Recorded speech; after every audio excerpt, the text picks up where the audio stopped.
Display products and accessories. Measure the distance of hook hole. Mark the wall according to the measured distance of hook hole. Drill holes on the wall according to the marks.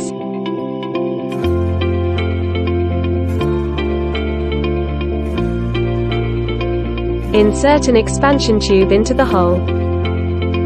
Screw the expansion tube. Plug the cable.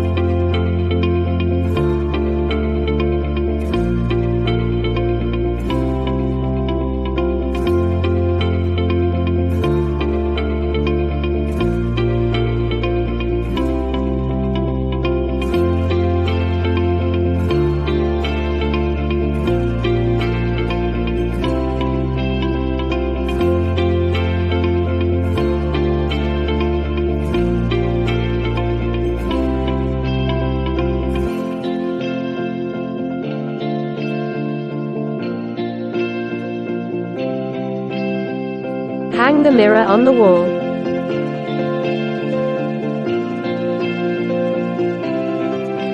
Plug in to show the effect of turning on the lamp.